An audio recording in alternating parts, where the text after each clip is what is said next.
pretty big city to the small town where their parents grew up, and they don't really know why.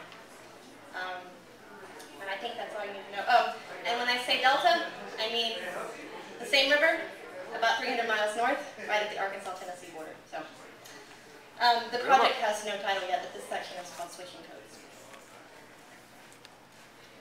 The first thing Austin notices about the new house is its potential as an obstacle course. April sits with him in his room for a long time after they first arrive, pointing out the various cracks and holes in the walls and explaining their usefulness for hiding things.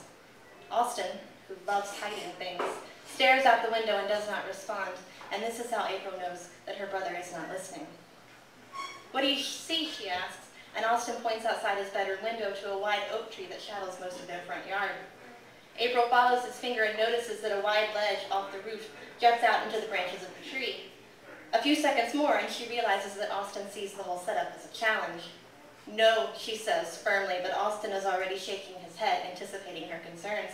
"Just look," he says, pointing at the tree again. "I could climb up the tree, and then jump from that branch to the ledge." His finger makes an arch in the air, mimicking the jump he imagines, and April's stomach drops. "Then I could just crawl up the ledge until I'm on the roof. I could crawl like a spider monkey," he says, "like Spider-Man." "You're not Spider-Man," April says.